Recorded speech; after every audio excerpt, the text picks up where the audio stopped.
Hi friends, welcome to SPK English Academy. I am Saran Basappa. In today's class, I am going to discuss Modern English Novel Part 5. Already we discussed the modern novels in Part 4, Part 1, Part 2, Part 3, Part 4. Today I am going to discuss Part 5. In this Part 5 video, we will discuss the great novelist Aldous Leonard Huxley, popularly known as Aldous Huxley, and George Orwell and Evelyn Waugh. These three novels we'll have to discuss in this video. So last one, modern English novel part 6 is there. I will discuss that in the next video. First we'll discuss Aldous Huxley. See, Aldous Huxley was an English writer and philosopher. He wrote nearly 50 novels and non-fiction works. See, Aldous Huxley nearly written 50 novels and non-fiction work, as well as wide-ranging essays, narratives, and poems. He was born in prominent Huxley family.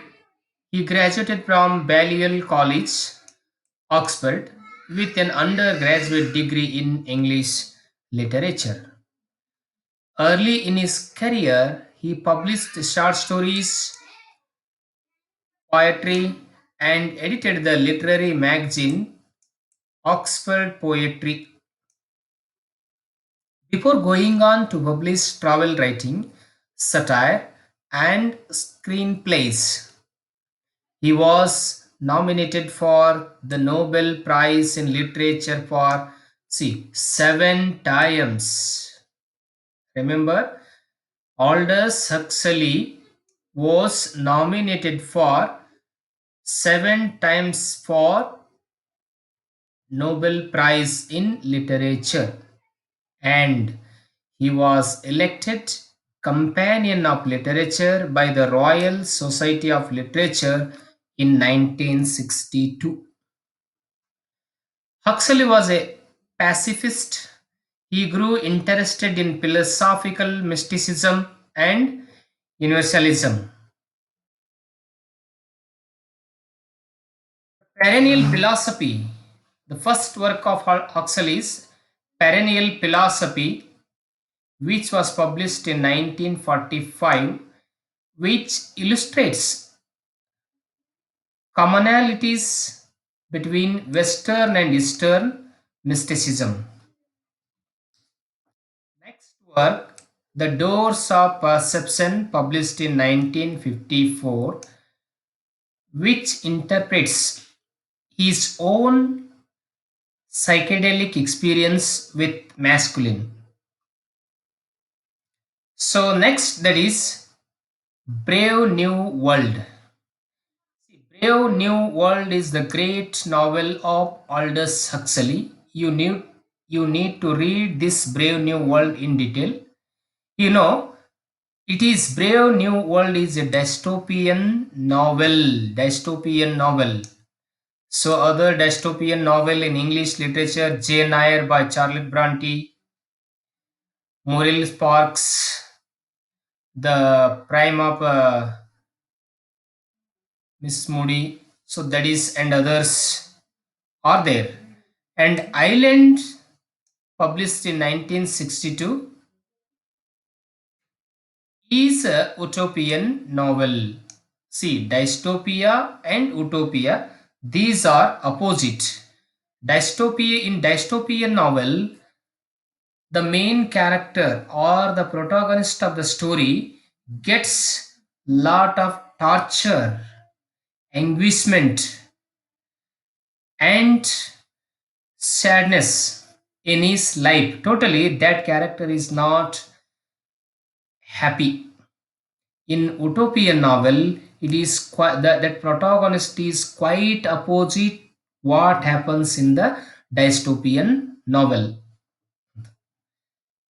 See next work, Point Counterpoint, The Devils, Chrome Yellow Mortal Coils, Antique Hay, Those Baren Lives,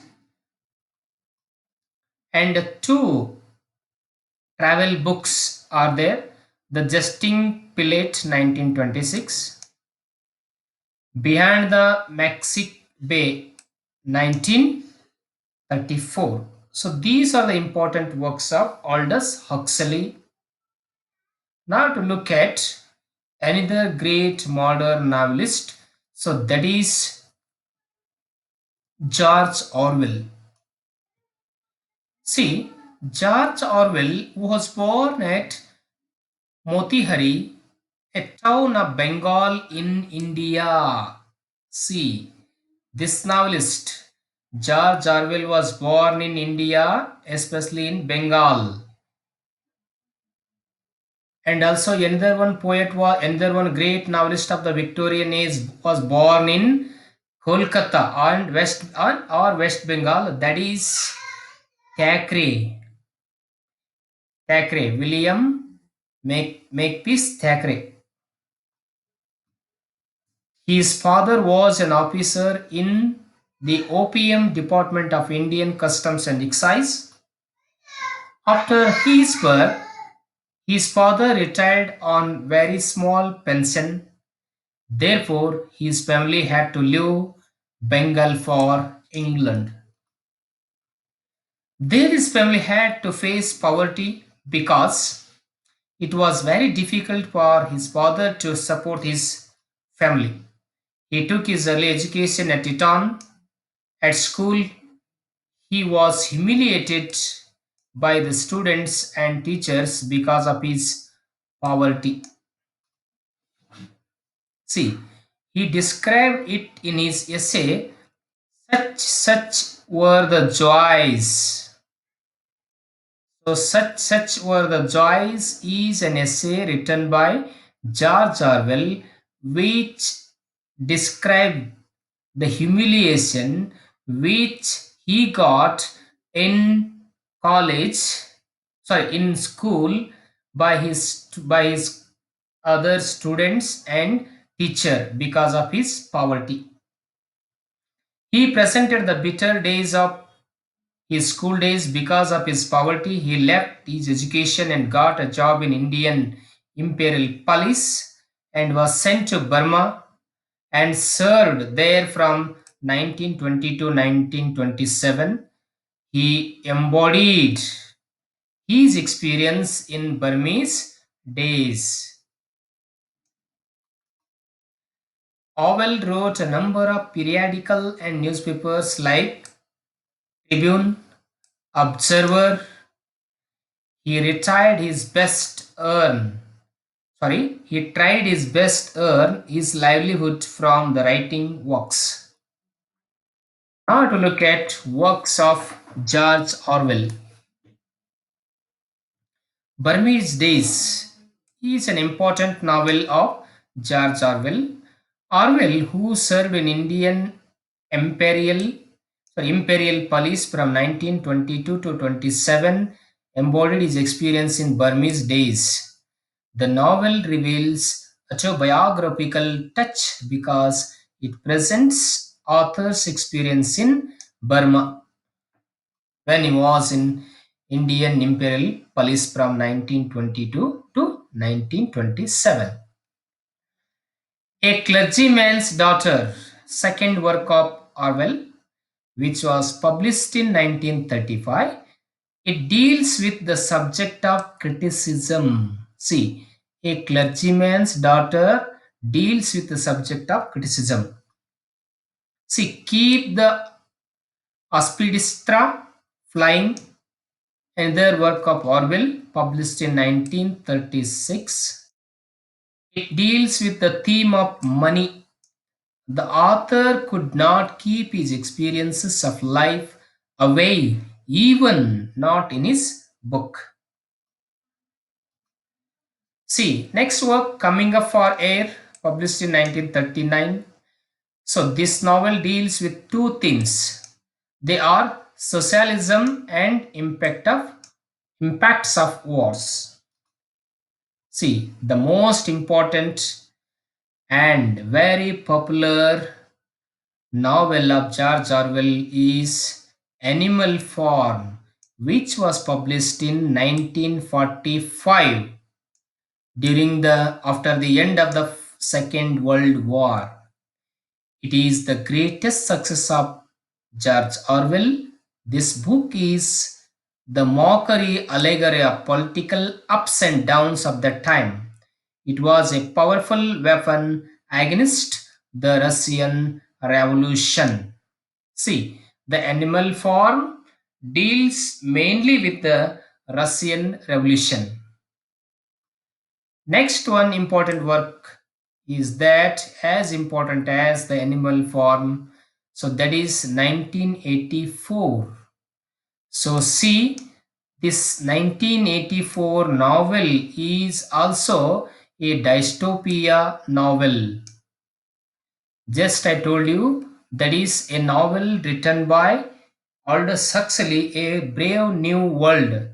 A Brave New World and 1984 and Jane Eyre by Charlotte Bronte and another one Muriel Sparks, Jane Brodie, Miss Jane Brodie is these four are the great dystopia novel in English literature.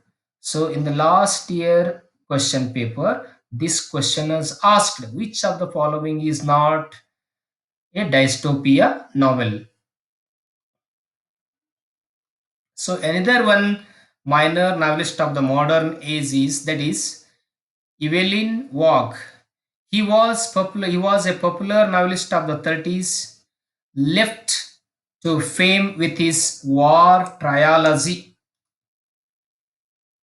The Sword at Honor, comprising Men at Arms, published in 1952, Officers and Gentlemen, 1955, and Unconditional Surrender, 1961. So see, so these three works are the political trilogy or the war trilogy of Evelyn Waugh. Next, Waugh was a Catholic connect, had served in the war and traveled widely in Europe, the Near East and South America. His style is elegant, economical, light, and colloquial. See, works of Evelyn. The Sword at Honor, comprising Men at Arms, 1952. Officers and Gentlemen, 1955. Unconditional Surrender, 1961. A Handful of Dust, 1934. Put Out More Flags, 1942. Bride Seat Revisited, 1945. The Loud One, 1948. So these are the works written by modern novelist Evelyn Waugh. So I am breaking up today's video. So in the next video, remaining two or three great novelists are like William Golding and others, Graham Greene. I will discuss those novelists in the next video on the next day. So if you haven't subscribed to my channel, you do subscribe and like the videos and share others of your friends who are preparing for KSET and UGC NET. Thank you watching for this video.